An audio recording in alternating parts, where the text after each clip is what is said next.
Good evening, everyone. We are live. Andy, the Forest Team Runner here, back with another video for you today. But today, really exciting video for me to do, and hopefully for you guys. I have a live interview with, of course, none other Mike from the channel Kofuzi. Tonight, I want to sort of obviously congratulate Mike on his recent incredible BQ performance at the Tunnels Marathon, which was phenomenal. But of course, we've got a lot more to talk about beforehand. So, Mike, welcome.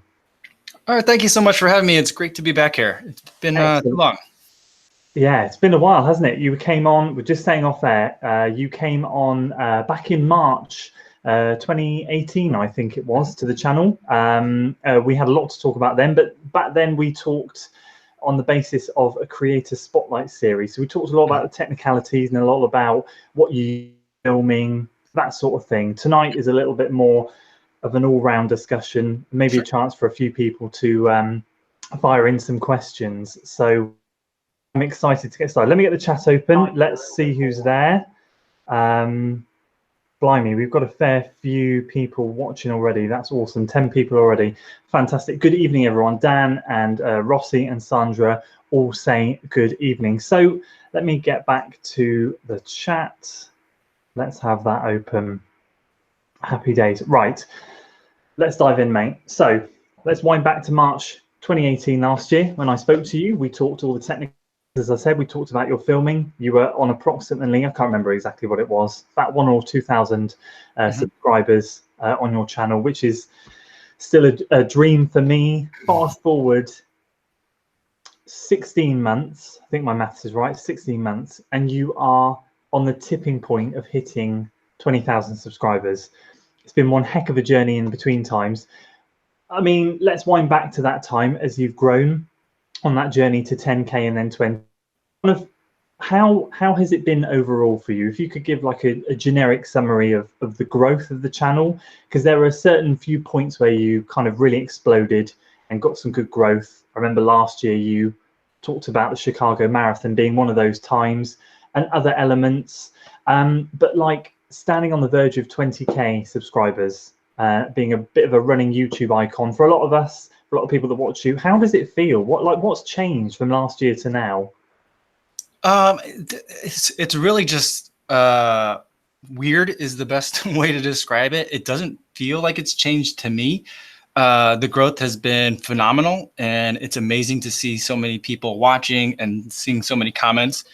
But it still seems like such a tight-knit group. I see the same YouTube people, commenters commenting both on YouTube and Instagram. And so it's like, it's still like a smaller community, and it doesn't feel like YouTube, because when you go and look at, like, I never venture into comments on like a much bigger YouTubers videos, because I just know you don't want to really go in there. But I feel like when I watch other running YouTubers and look in their comments, it's an entertaining and it's an enjoyable place to be. And I feel like that's how it is here. And it's really great that it still feels like, I don't feel like it's very different than when it was 3,000 subscribers or 2,000 or 1,000 subscribers. The only real difference, and it's been notable because I've been going to events with my running buddy who I normally run with in Chicago. And then this last marathon, I went up to Seattle and ran with an old college friend up there. And, you know, people would recognize me at events. And it's still very strange, not strange in terms of like, I wish people wouldn't do that. It's just surreal to me that happens. And it's even more surreal to them because these are people that have known me for 10 years, 20 years as just like the goofy guy. And so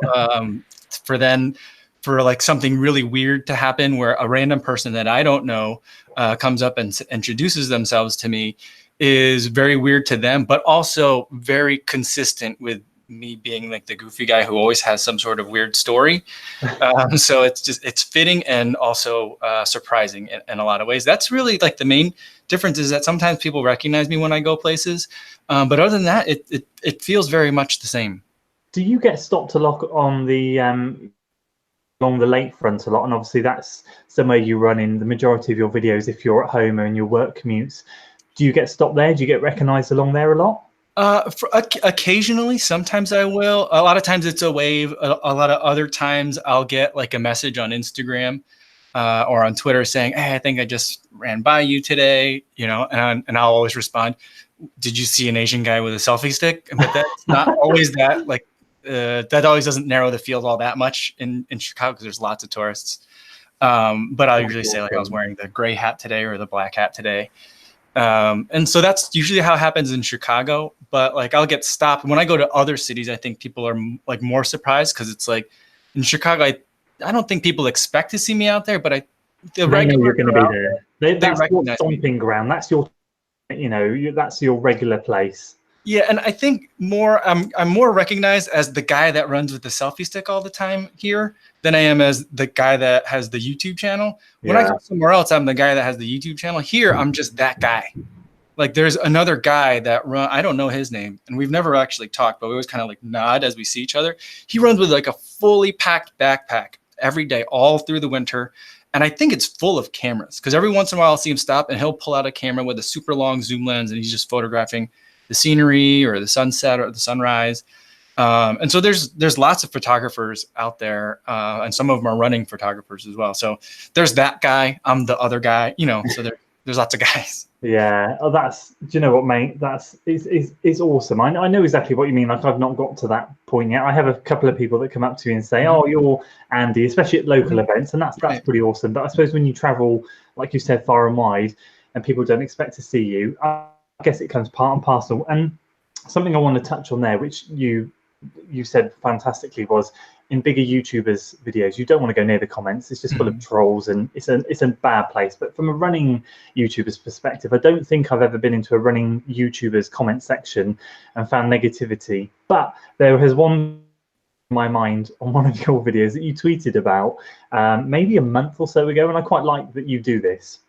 You kind of maybe pick a comment here and there that is just someone being just looking for a bit of attention, and they said, and I remember it very well, they said something along the lines of for the amount you run, I would expect you to be faster, and you put a little caption over it saying something like, I don't claim to be X, Y, and Z, yet you've just gone and done a BQ. And for me, that was a bit of like a two fingers up job to that person, as if to say, you know what, you can hate if you want and say what you want, but I'll get there, and I've got there. And I thought to myself, when you got that, that's the first thing that came into my head. When I watched your video and saw your Strava, I thought that comment is so relevant right now. It's brilliant. Yeah, but I mean, I think on the other side, I definitely thought of that too. And there were more than a handful of people that said things in the similar vein.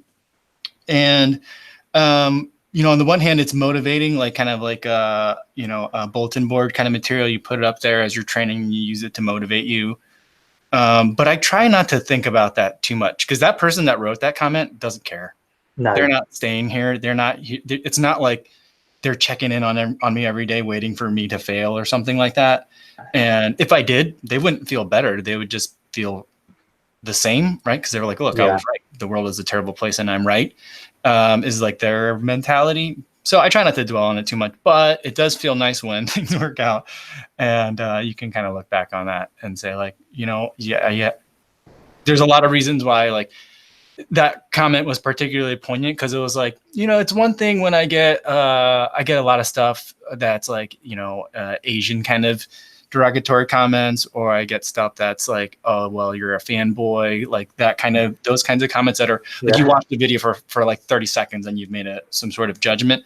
Yeah. But that particular person was like, I took the time to at least click on the link or look me up on Strava and like did an analysis. Now, whether that person did or not, I don't know, probably not. But like the idea that like someone has evaluated you and then took that, I just took time to come back and say, guess what? My prediction is this is a pipe dream. And that is a different level of kind of being a jerk. And so, that's okay. It's part and parcel, isn't it? It comes with the territory, I guess, and especially is you get bigger and so you get more fans. You will always get those people that watch, as you said, the first 30 seconds and make those judgments. And unfortunately, there's nothing that can be done about that. But this is going off on a great, and I have just put a comment into the chat room. So any questions that you've got for Mike tonight, just fire them in there. We'll get through as many as we can. Sure. Okay, so as you said, nothing for you feels like so much that it's changed in terms of when you were 2, 3, 5, 10, and now nearly on the verge of 20,000 subscribers. In terms of what you do, and I will be testament because I watch your videos, and the fact that you haven't changed, you know, you've stayed true to what you do, you've stayed true to your filming values, you've had a few tweaks along the way to maybe your filming style, but on the whole your videos have felt the same. And again, that's why you're one of my favorite channels, because I just feel that I'm going to come to your channel and I know what I'm going to get, and I'm going to get a good experience, which is what people want. There's none of this fakeness, there's none of this I'm trying to be something I'm not. You are who you are, which is fantastic, and I'm sure you get a lot of comments like that. Along the way, of course, we've talked about quickly about specific areas in which you felt maybe it has helped your channel grow. You obviously have quite an affinity, quite a love affair with Nike. You have opened on a few videos. You, prior to running, you always loved Nike stuff. You know, I guess seeing the announcement for July the 13th or whenever it is, or 11th, when this new range of shoes are going to come out, which I got very excited for. All of these sorts of things, it must make you very excited. What is the draw for you to Nike? What's the history there? I've always just liked them very much. I mean, I remember it goes back to the 90s when it was the Reebok pumps were really big. Yeah. And I did fall into that craze for a little while. I did have a pair of Reebok pumps. They were amazing. But at that time, I was really very big into basketball. And my first pair of Nike shoes that I remember are a pair of Nike Zoom Air basketball shoes. And so it was one of the first shoes that had Zoom Air in it.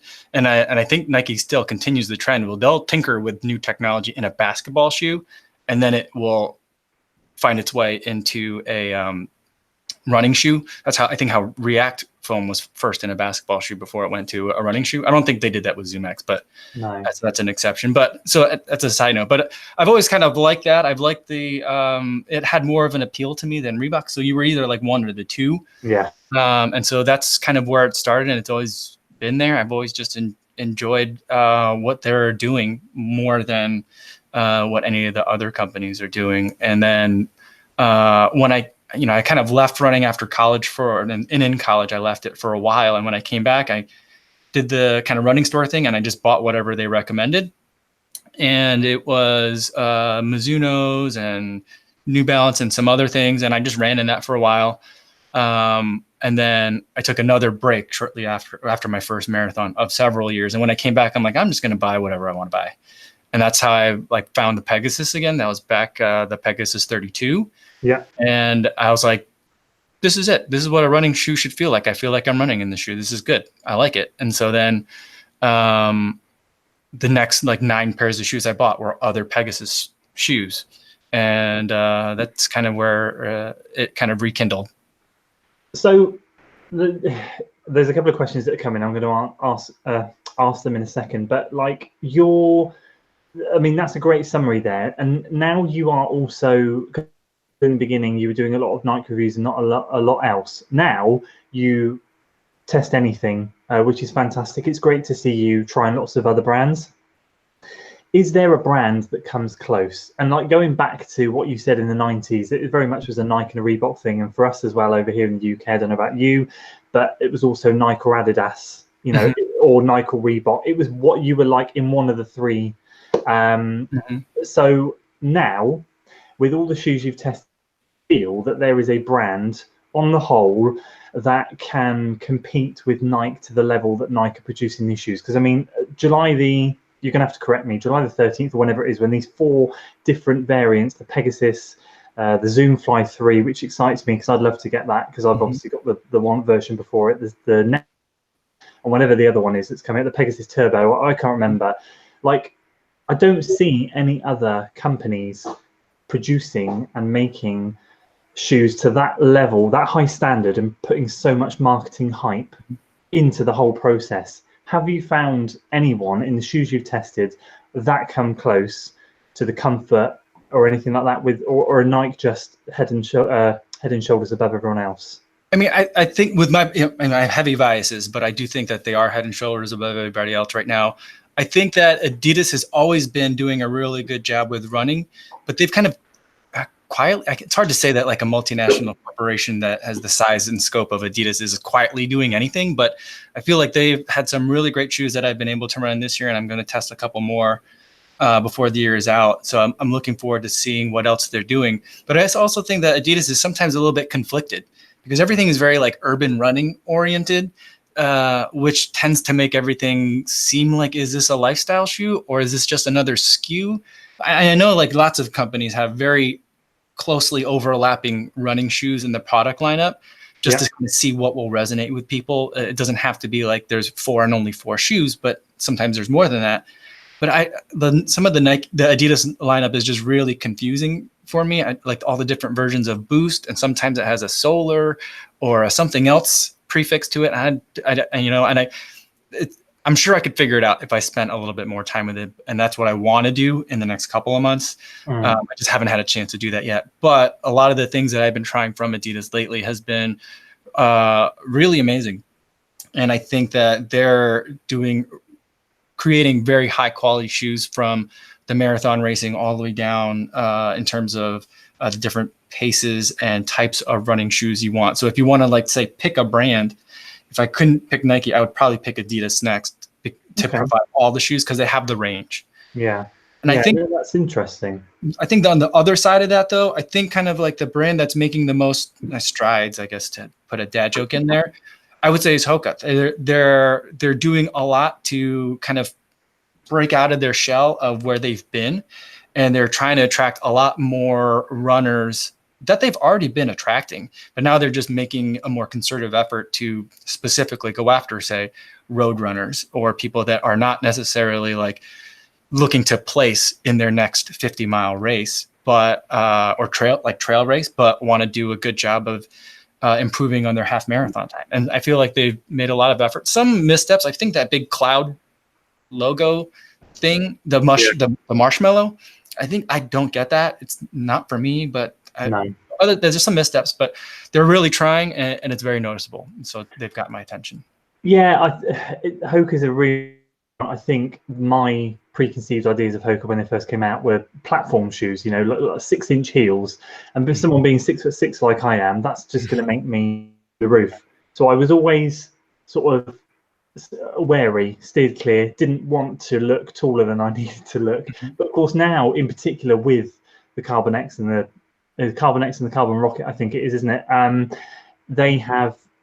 It feels like the marketing team have sat there, looked at Nike, and gone, "That's where we need to be. Those guys are setting the pace, and we need to keep up." Now, as you said, like with other brands, it feels like they produce some solid shoes. Maybe, I don't know, Nike feels a little bit like they have a range for everyone.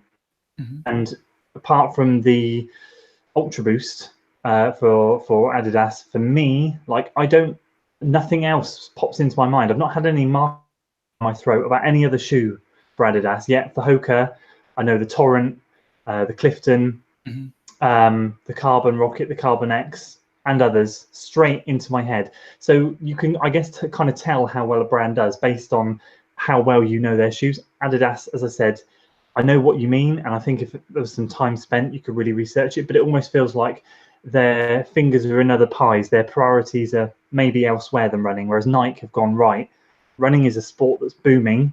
Running is a sport that I think our company need to invest wholeheartedly in.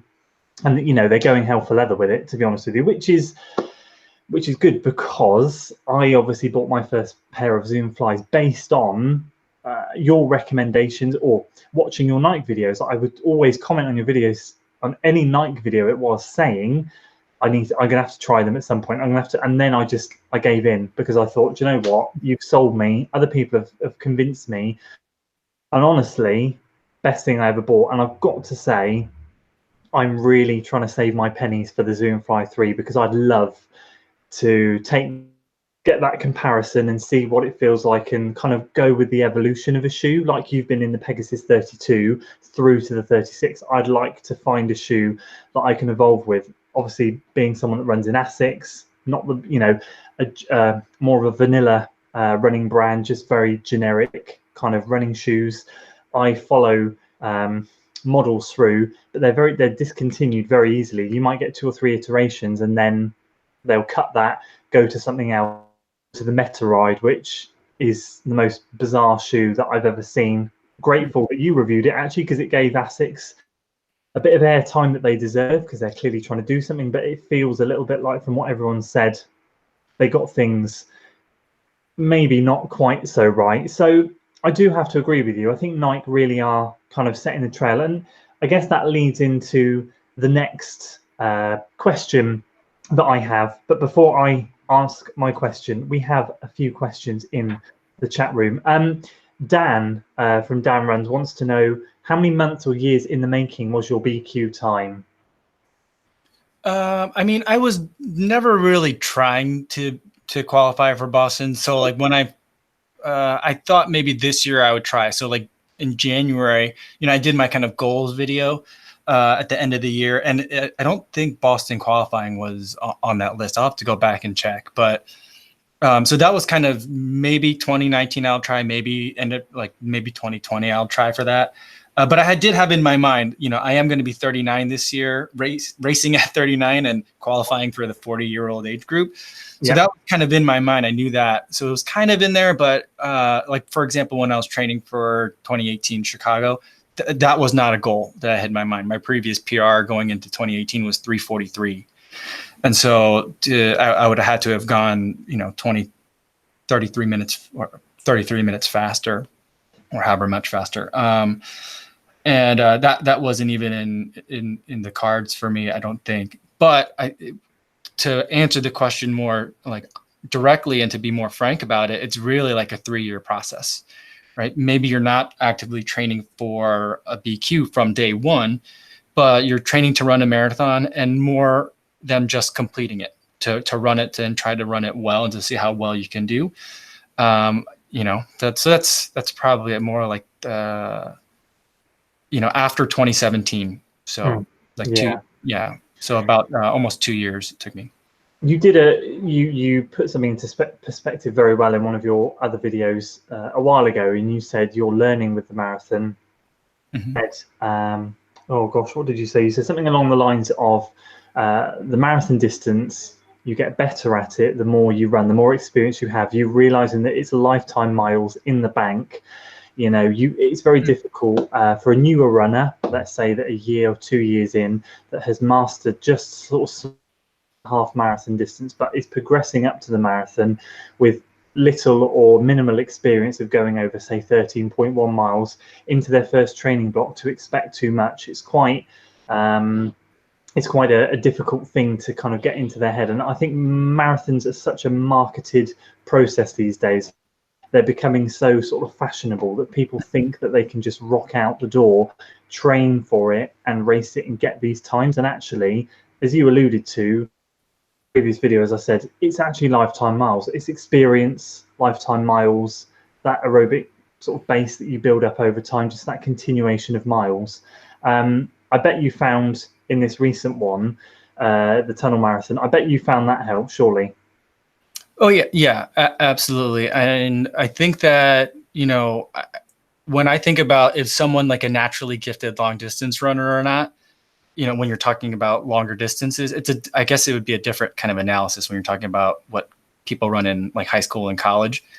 But when you're talking about like, is someone a naturally gifted runner, if they're saying like, yeah, I ran my first or second marathon and I qualified for Boston, or had a similarly like impressive kind of like debut performance, that's someone that's naturally gifted. I think that for the rest of us normal people, it's going to take, for me, it takes year-round running. There's times where I'm running less.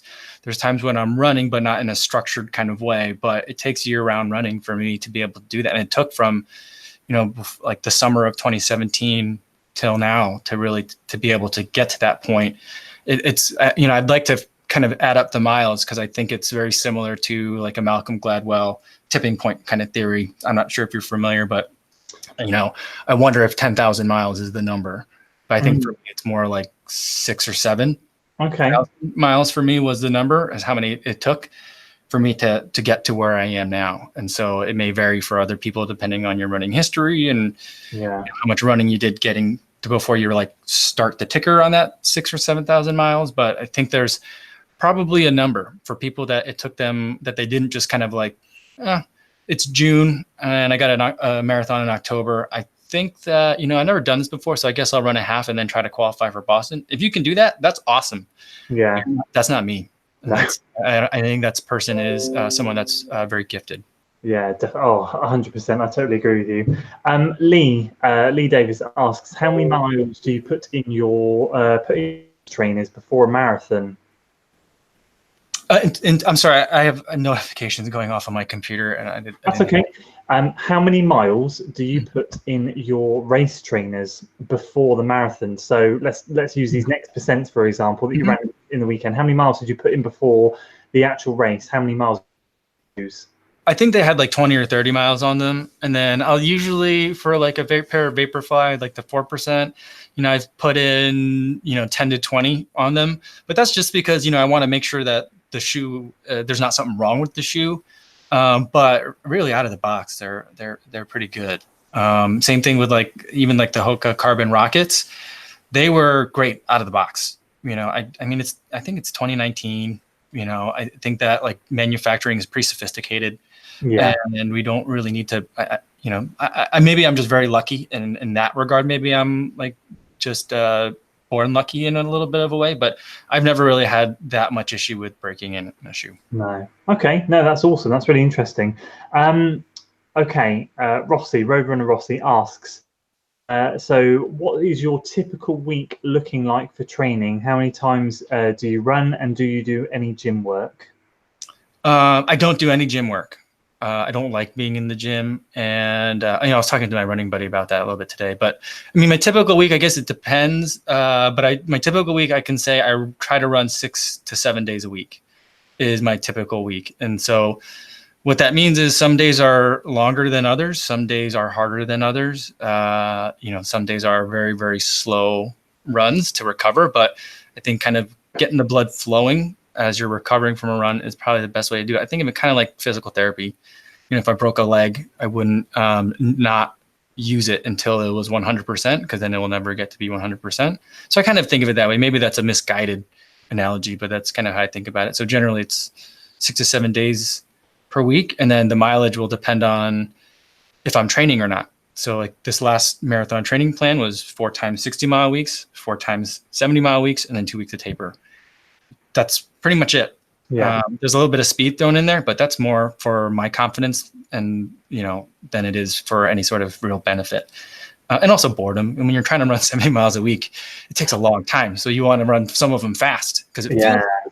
Do you have any sort of plans with that? Like, so I know you say you throw in any speed work. Do you have any structure to that, or do you just literally rock up on the day and think, do you know what, today I fancy this, so I'm going to do this? Is that No, the only kind of speed work that I really do is I wrap it into my really long runs just because I get bored. And so on anything that's going to be longer than like 15, I might say, okay, well, sometimes I'll just do like an easy 15, like not that it's easy, but not working hard or not trying to hit a particular pace. But I like to do half mile, like 2 times 1 mile at half marathon pace, kind of on the way down with a quarter-mile jog of a rest. And then at the turn, I'll do marathon pace intervals. And depending on how deep I am into the training cycle, how much I can handle it, I might do a 1 mile marathon pace and then do that 2 times or 3 times. If I'm deeper in and I think I can handle more, I might do it like 2 times 2 miles at marathon pace, just to kind of, I'm trying to simulate load, right? I'm trying to make my body feel like it ran 26 miles without putting that kind of pain on my joints. And so I think that's kind of the idea with that. That's pretty much the only kind of interval workout that I do. I did some like time trials, like some tempo trials on this one, just because the training plan was real short, because I decided somewhat last minute to join in on this marathon. And so I did have like a half marathon time trial day that was slower than my marathon pace, just to kind of like gut check, like, is this pace something that I can even do? I don't know. Training in the winter in Chicago is tough. So how much of a shape am I really in? So this was an unusual training block, but I kind of like the really short training blocks now, I've decided. Definitely. My recent training was 18 weeks, and that was self-inflicted, and it was just too much. It was too much. I think for my next, I would not go more than 12 weeks. If I'm completely honest with you, I think there comes a point where I know 18 weeks is good for me. I know the longer you can for you, but ultimately there's your own sanity at stake. 18 weeks, 16, 14, however long, it's a long period of time to commit and dedicate to something specific. And I think sometimes a more relaxed approach can be better, taking off the pressure. But let me just see if there's any other questions. Press on with the next. Yes, there is one more question before we fire on with the next from Adam. Interested, was worried about setting a marathon PR that might be hard to beat on a flat course. Okay, so he's obviously watched your video. He knows that you've done the tunnel one, and he knows that that was downhill. So are you worried now that you've set this 3:01 and you're not going to be able to beat that on a flat course? You alluded to the fact that you think you will be around, just, was it sub 3:10, I think you said, or something like that? How long do you then think it's going to take to get to that on a flat course? Yeah, I think it will take a while. The downhill was substantial. It doesn't really show up in the camera, but it was a lot of downhill.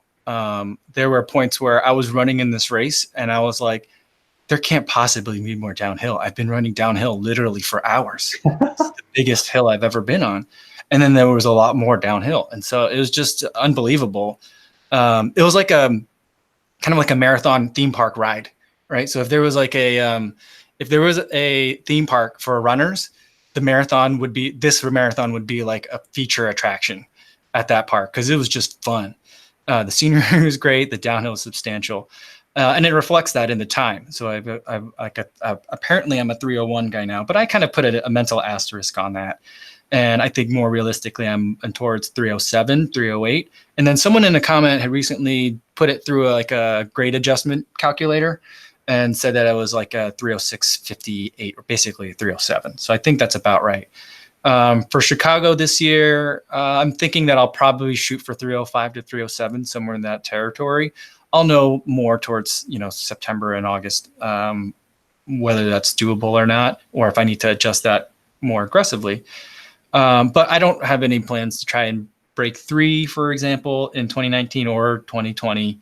But I think, though, at some point in my life, I will like to try that. And seeing some of the other guys that were out there at this marathon, half of the people that finished in front of me were older than me by like 10 years. And so it was just amazing.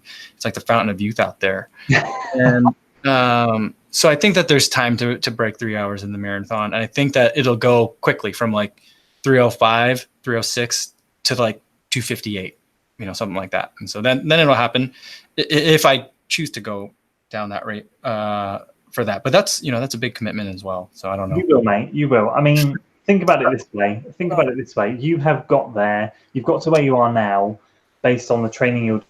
And if you continue to do the training you're doing, you will get there. There's no doubt about it. And I don't think you should take anything away from the fact that your course was downhill, because if it was downhill, in all seriousness, you have, and I'm very jealous of the fact that you have mastered the marathon distance. It's a distance that you have taken to like a duck to water. So I never forget last year's Chicago Marathon video, the nerves you were putting out beforehand in some of the videos, I'm not sure, and the way you executed your race plan. And again, this time, hitting halfway point, you can pick out similar aspects from both of them. I'm jumping ahead a bit here because I want to talk about this at the end, but you hit both points at halfway, and he said you felt good. I'm ahead of time. You're running with a pack. Same thing happened. You were running with the one, I remember now, pacing group in Chicago, and you said around 15 miles or 13.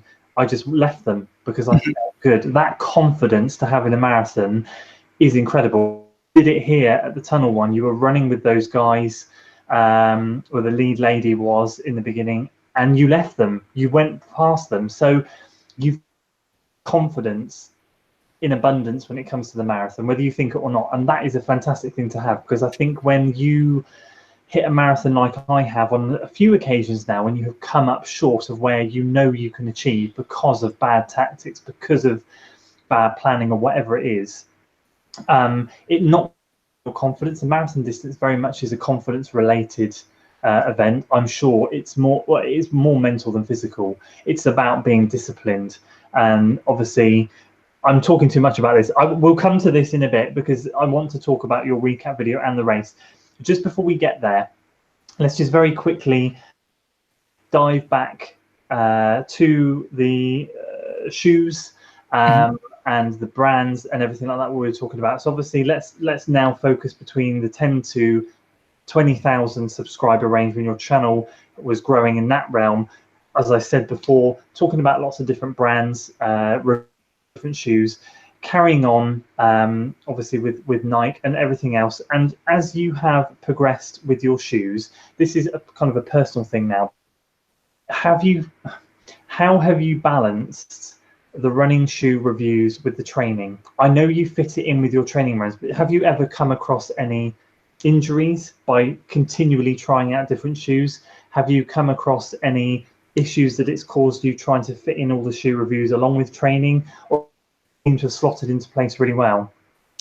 I think that it hasn't caused any issues, and I think that, you know, as I was trying to qualify for this one, for this last marathon, if it did, I probably would have kind of let the shoe reviews take a back seat. If it was a different, like for Chicago this year, if that were to happen, I'd probably try to placate both masters at the same time a little bit more. Yeah. But I'm very lucky, or maybe unlucky, because I'm still small in the big, you know, scheme of things. And it's not like I have a lot of demands from people trying to get me to make videos for them. And so a lot of the shoes that I review are shoes that I've picked. Okay. So the only shoe that I've not picked myself was, there's a couple. The Asics Meta Ride got seeded to me early so that I could test it and have a review video out like the day. So that was kind of a surprise. I didn't know what they were sending. They're like, we have a surprise for you. We want you to check it out. So that was a surprise. And then they also sent me both the Nike Zoom Streak 7 and the Adidas Adizero Adios 4. And so those were ones that I didn't pick, but those were both shoes that I'd been looking at, right? And so these are all, it all kind of works out. The benefit of kind of relative, not obscurity, but like flying a little bit under the radar, is that I can still kind of pick stuff that I want to use. And I think that if I have any superpower, because I talk all the time that I'm not a gifted runner, and I don't think that I am. But if I have a superpower, is that like heel drop doesn't matter to me all that much, except for at the way extremes. And so I switch shoes all the time, and it doesn't bother me. People tell me all the time that I'm going to pop an Achilles or turn an ankle or break something. And I'm like, okay, well, I've been doing this a lot. And so like and they usually tell me on weeks where I've changed shoes 4 times, and they're like, and I'll say like, I've worn 4 different pairs of shoes this week. And I'm fine. And also the rest of the day, I'm not in a running shoe. I'm in like dress shoes or whatever else I have to wear for work. And so it seems like weird. I don't know. People really are very strangely focused on heel drop. And I have my own kind of weird opinions on that, I think. But that's kind of my superpower, is that I can run in all sorts of heel drop and it doesn't bother me. I think you're very lucky, because I try different shoes, and this is why I asked the question. I struggle. So I have had, I'm just trying to think, over the last 2 or 3 years, I've had probably 7, 8 or 9 pairs of shoes. I can't remember. And there have been 3 of them which have caused me issues, caused me injuries, and caused me problems. But I have been at the point where I kind of dived in, committed, and gone, well, I need to get a decent amount of miles out of these now, which then, of course, changes your running style, changes your gait, all of that. And then before you know it, my shins are hurting, whatever. So that's why I was intrigued, because you fit it in really well. You are, I agree. I think you are quite lucky there. And I think that's an awesome thing. ability, gift, superpower to have. I've just It's a very realised. specific one. I've just realised the time is ticking. So guys, if you've got any questions for Mike, do check them in the chat. And if you are enjoying the video, please do give it a like whilst we are on the live stream.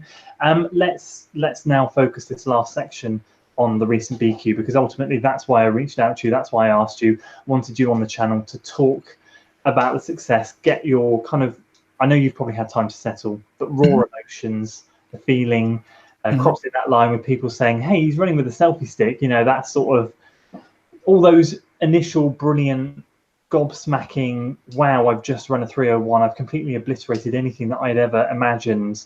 Like, you ran your first run yesterday from watching your video, I think it was. It was like, Wednesday. How are you feeling? I feel great.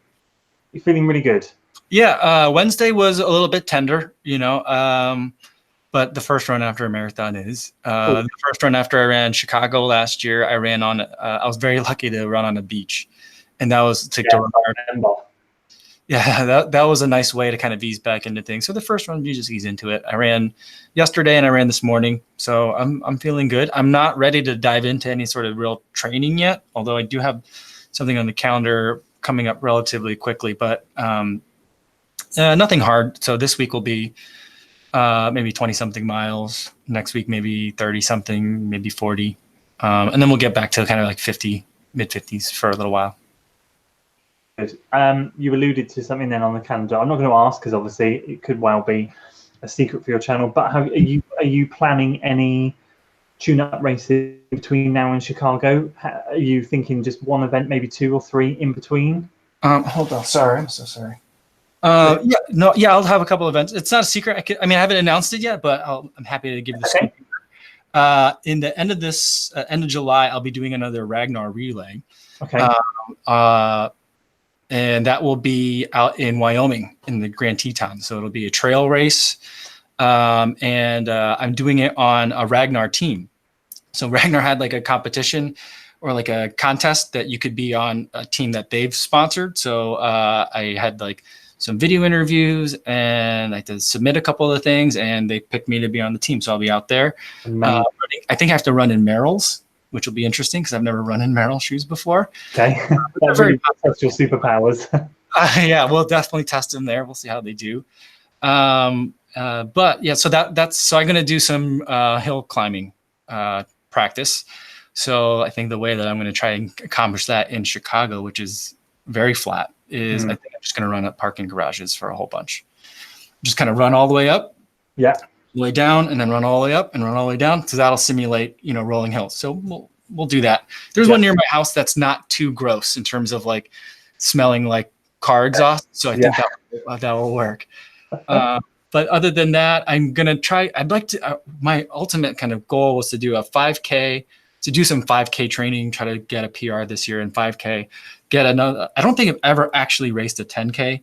So I wanted to get like a 10K number, you know, racing and trying to figure out what my 10K number would be. Yeah. But I don't think it's going to work on the calendar because there's just family stuff. It's crazy. I've already been putting off so much stuff for this last marathon block. So I've kind of owe the family some time and attention and I want to spend time with them. And so there's that. And then I'll run the Chicago half, which is sponsored by Hoka this year, which is interesting.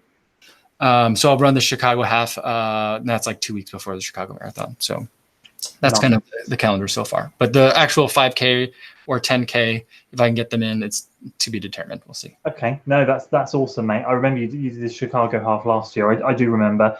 So, okay, this tunnel marathon. So I looked at your Strava. I've got to be honest. It looked like a looped course. Ran across bridges a couple of times. Were there multiple bridges in it? Because there's like 5 or 6. It's crazy. That's mad because I was bar mile and I thought, I'm sure I've seen you go over that bridge already. I'm sure I've seen you go over that bridge. And I was just thinking there was maybe some loops. Obviously not. And this event last year, because when I watched it, I went, I knew I'd seen this somewhere. So I saw all of that. Now, again, I want to go back to what I alluded to a minute ago. You hit the halfway mark. So you told an incredible story in your recap. You had a light. I didn't realize in the first a video. I don't know if you even put it in there that your light popped off when you said about it, and I saw that clip. I thought, wow, like you've just got into the tunnel, your light gone. Like, what on earth is going through your mind at that point? Are you thinking I need to stick close to other runners now so that I can use their light to see what I'm doing? Yeah, I mean, that's exactly what it was. Because I was like, I didn't want to stop because I could hear a lot of people behind me, but I was also, it's disorienting. So I didn't want to look back to see what was going on. And so I was like, I'm going to let that go. Yeah. Whatever it is, what it is. And hopefully it's not a problem. I mean, I guess if it was a problem, I could have slowed down, but you know, there were so many people there. And the race, they had like these giant glow sticks that they broke and put down along like the edges of the tunnel. So you knew when you were getting too close to a wall, but there was a lot of light in there. I mean, relatively speaking, for being pitch black, it was pretty bright. I mean, what a way to start a marathon in a tunnel for 2 months. I mean, incredible. And interesting that they had like a truck at the end that you could chuck your stuff into. And as you said in your video, everything you have is disposable. You couldn't care less if you got it at the end or not. So you just chucked it in there. And I guess, I don't know, I was trying to put myself in your shoes at that point and think, now that you've dumped all that off, is that the point in your mind where you felt, right, the race has started now? Like, did it almost feel like two different races? 1 minute you're in the pitch black, the next minute, right, I've got 20. Or did that not faze you at all? Yeah, it definitely felt like two races. It was like a nice diversion or a warm up for the race. So like, in that sense, it was nice because you're just so distracted by running in basically a giant sensory deprivation chamber for 2 miles. I think it's more than 2 miles, but it was pretty fun. It was a fun thing to do. And I don't know when I'll ever get to do something like that again. No. But you know, the interesting thing about that didn't make it into the race recap is just to see what happened. I went to go try to get my bag of like the disposable gloves and the headband. And I got my bag and it was full of someone else's stuff. Whoa. I don't know what it was. I'm guessing like at some point in the truck, they were trying to figure out what came out of what. I'm sure lots of stuff got tossed and they just like, this must have come out of this bag. But like, I looked at the bag and I'm like, nope, none of this is mine here. And I just kind of gave it back. So, oh, fair enough. Their stuff.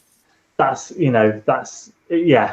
warm up is a good way to describe it. So you're pressing on, through the race. You hit, as you said, you stick with the group.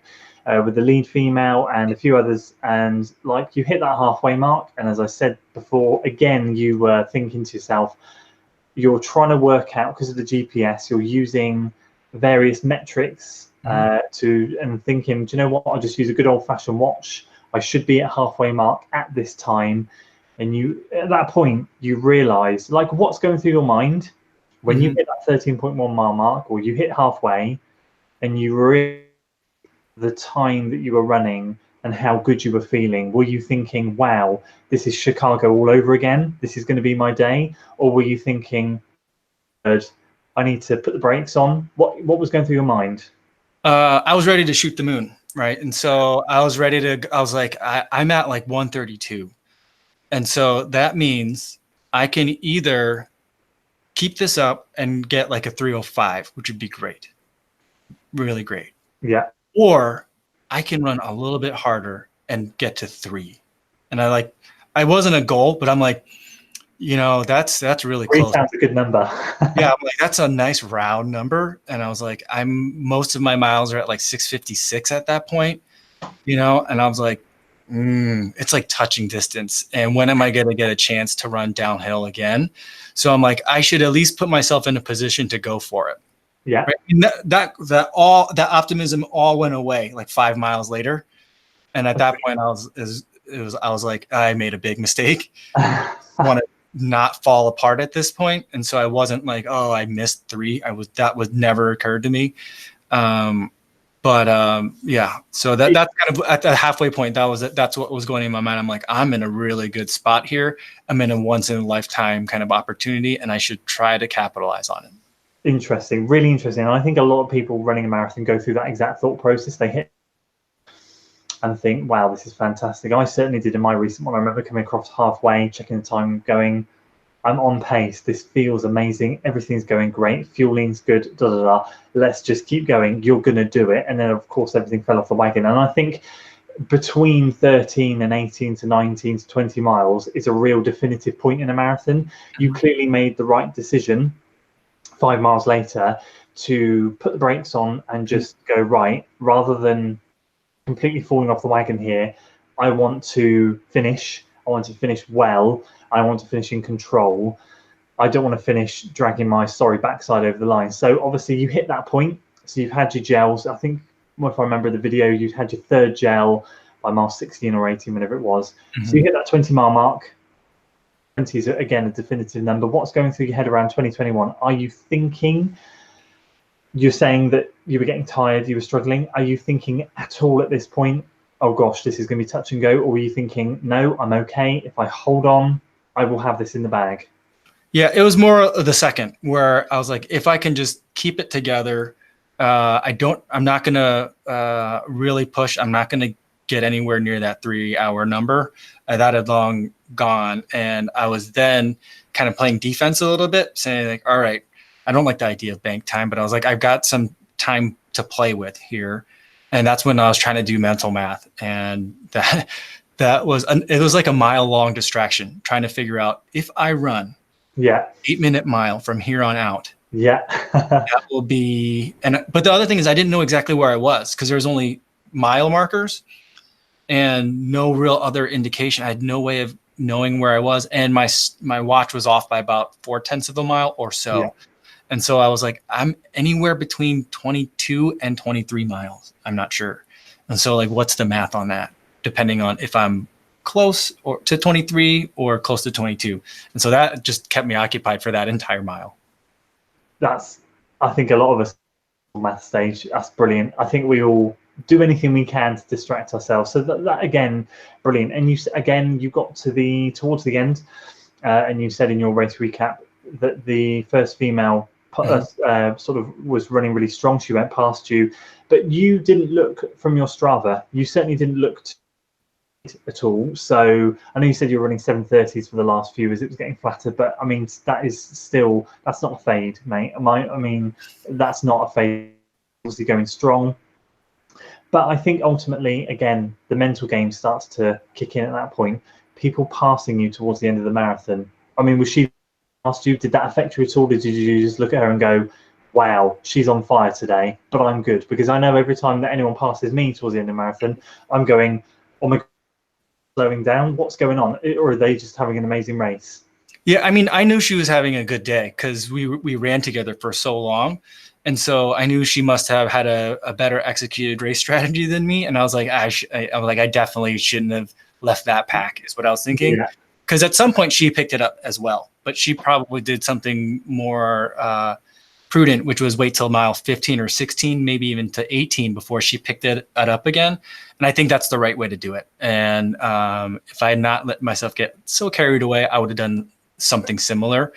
And so she just had more to give at the end, you know, and I think that I was like, she did it exactly right. And I was a little bit concerned. I was like, okay, well, maybe we can like work together and push each other at the end. But I was like, I have nothing to give in this relationship here between two runners. So I'm not going to try to catch up. And I think if I do, I'm going to end up hurting myself. So I was just like, bye, I'll see you at the finish. Yeah. Well, like, you're doing great. Keep going. Okay. Final question from me before we dive into the two questions. And guys, as I said, any final questions, because there are some in there that I'm going to be asking Mike in a second. So any more final ones you have, do drop them in there. Final question, and this is a personal question, and this is me picking up on something that you said. I'm just asking the question. So obviously you finished, you felt great, you had a chuckle at the end because in your race recap, because you heard people saying about running with a selfie stick. You said that in the last few miles you were having an issue with your hip or leg. I can't remember which one it was. Was that the hip or leg, the same side of your body that you were carrying your selfie stick? Because you answered the question at the end of your race recap saying, why do I carry it? Well, I always carry it. And you said, well, listen, I might be able to run faster, but I don't care because you guys are going to come along the journey with me. And that is, you know, that's what I like to do. And I fully respect, I think that's fantastic. We as watchers appreciate it. But I did wonder at the end, potentially what was maybe causing you issues? Because I know in the past when I've been carrying my GoPro and holding it up here for a long period of time, maybe 2, 3, 4 minutes, obviously this arm is naturally going through the gait cycle, everything is, but this arm and shoulder is holding still. So then I tend to get maybe issues in that hip down that side, and that's just from personal experience. Was it the same side, and do you think that might have had anything to do with it? I hadn't thought of that, but it was the same side. Usually I do a pretty good job of switching hands, like going from right to left. But on this particular day, my right hand is my dominant hand and stronger, so it ended up being in my right hand a little bit longer.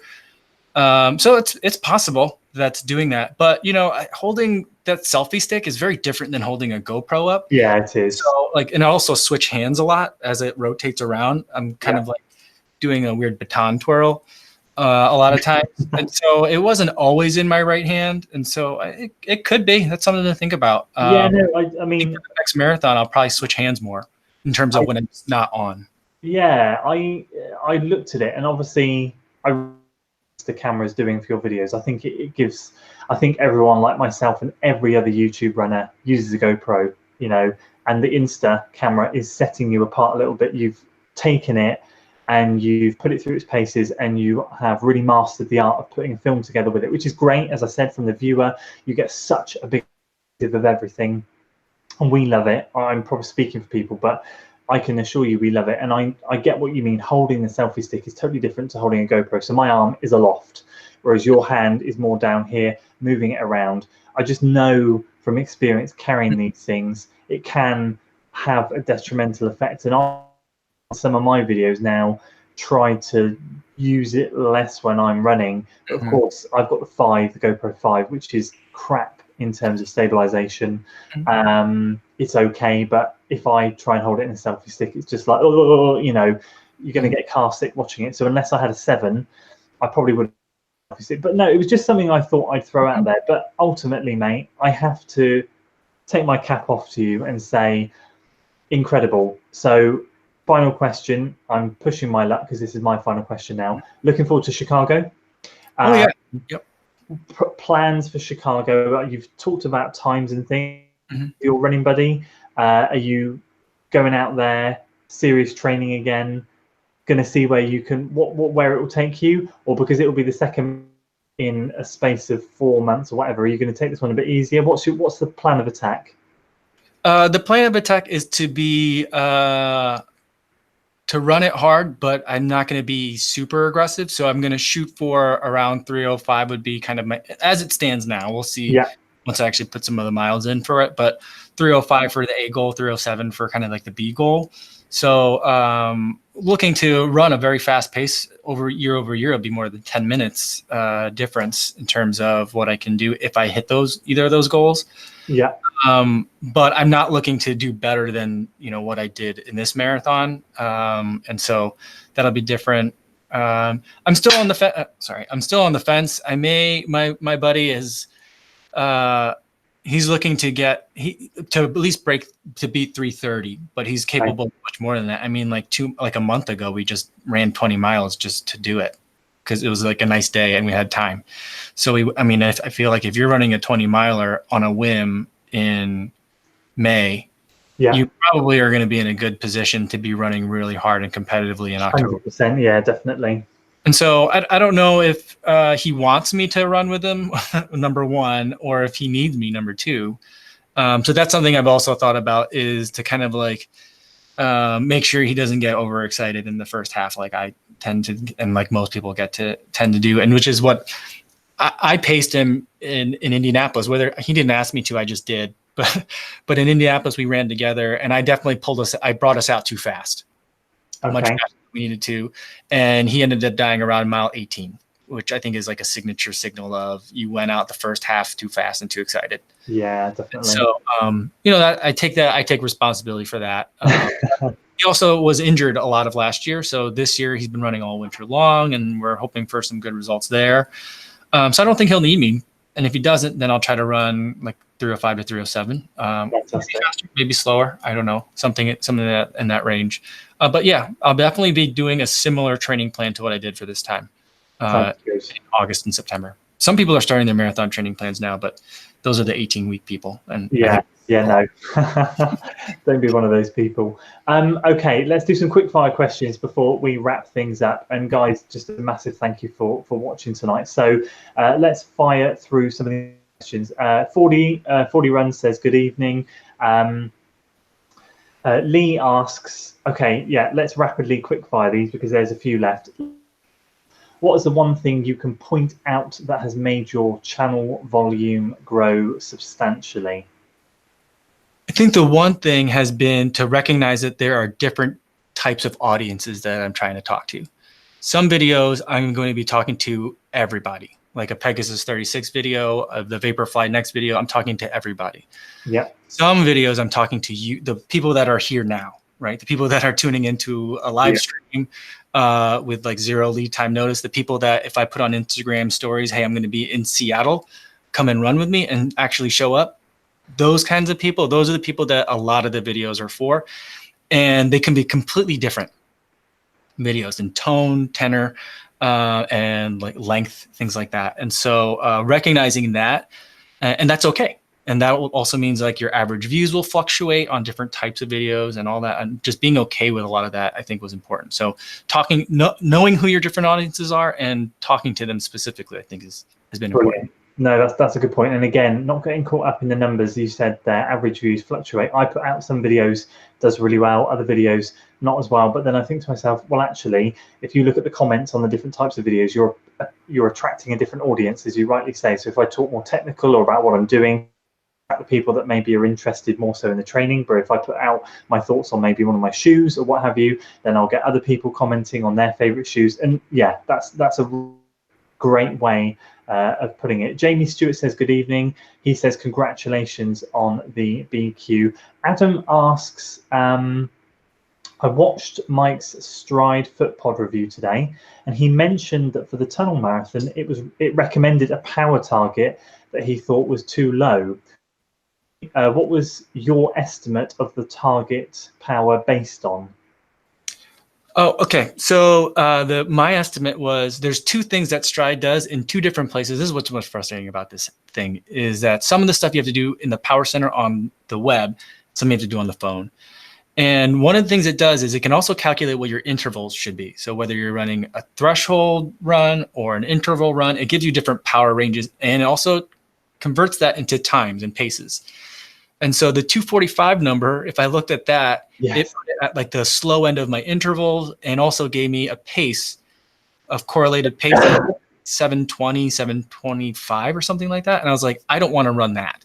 So if I wanted to do 714 a mile, which is what I need to hit 310, that correlates to a 250, at least if you can do the couple of different calculations that Stride can do. So I was like, 50. So that's kind of where that number came from. I also just think the Stride maybe it's just me and my mentality. I always feel like everyone's underestimating me. So maybe that's probably what it is too.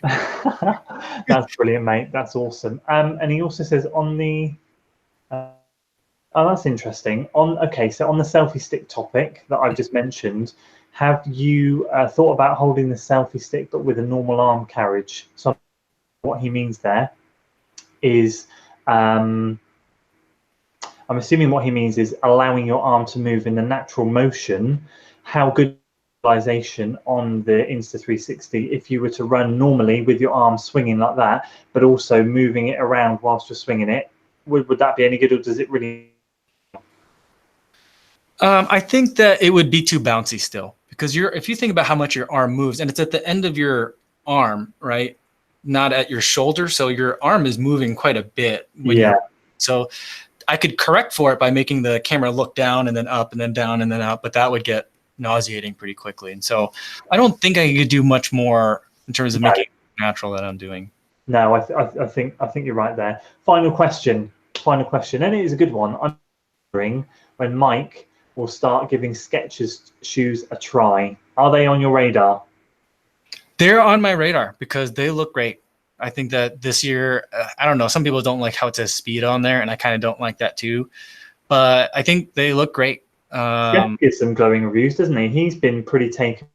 Yeah, I mean, and Jameson Michael. He raves about Skechers.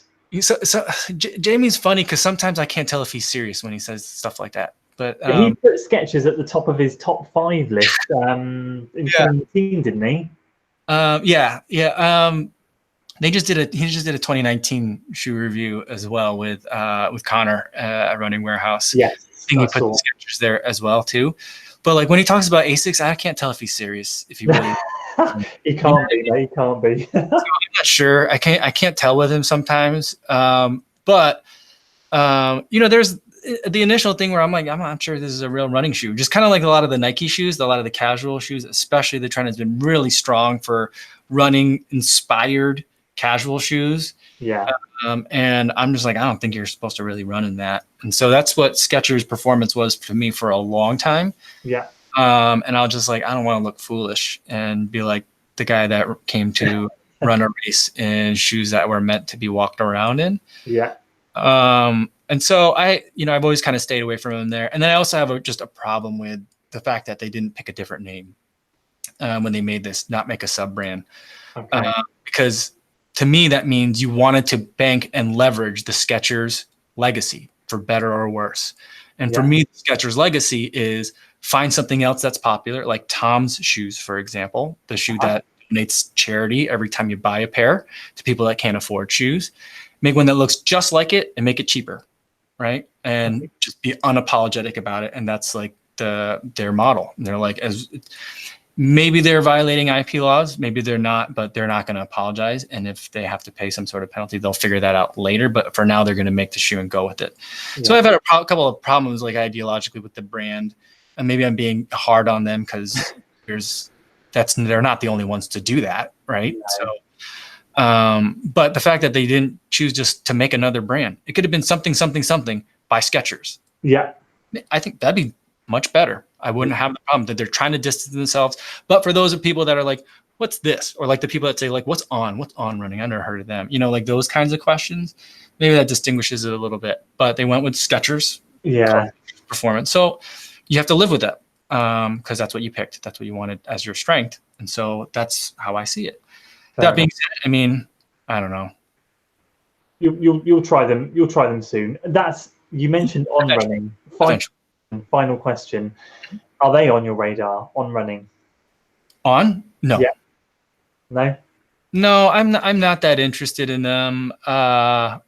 See, they're massive here. Okay, they've exploded. So over here in the UK, if something gets a good word, then the whole country, the size of our country, it's really amazing. Yeah, our whole country can fit into one of your states, like 3. So we're a tiny country, but the population is so dense. It's literally like if word spreads, bam, there are loads of on-running ambassadors popping up, lots of on-running shoes, and they get a good fair shout. But in my opinion, I went to the National Running Show back in January. I went to their stand. I had a look. Wasn't sold on the feel of their material. It felt very cheap, very nylon-y. I was with my friend Ian, and he was like, mate, feel these, and then come over here to the Hokas and feel these. Weight, but the difference in manufacturing quality, even though the on-running is Swiss engineered, and I don't mean to be doing On a disservice, and I'm not trying to put anyone off trying them, but it just felt like chalk and cheese. One was up here and one was down here, and unfortunately the one down here was on. Just wondered if they're on your radar. If they're not, that's fine. But I was curious what sort of impact they'd have over there in the States. Yeah, there was one that I was looking at over the winter, but as long as the winter was here or last winter, I just never got to them. There was a weatherized version that I thought would be interesting. Okay. But I just never got around to it. And I mean, I travel for work somewhat regularly, and I will say that I see them more often.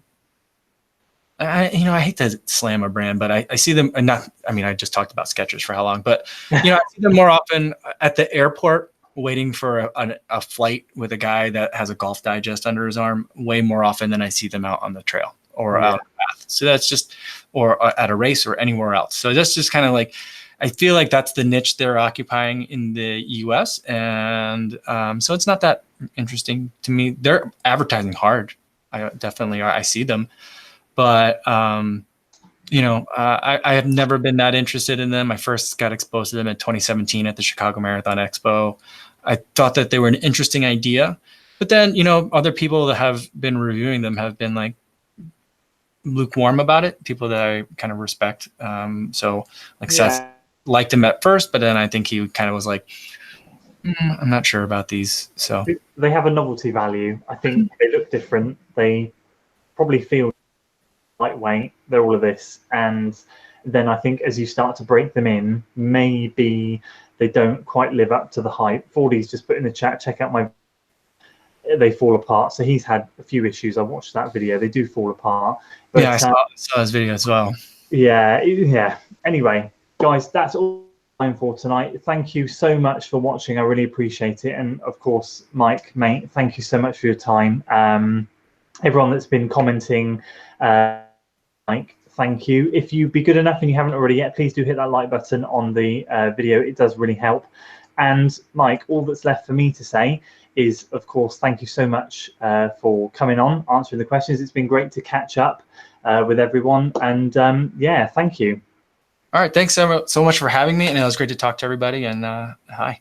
We'll have to do it again soon, definitely. So anyway, guys, that is it from me. If you enjoyed this video, please do give it a like, share it with your friends, and of course, do consider subscribing for weekly running content. And I will see you all next time. Until then.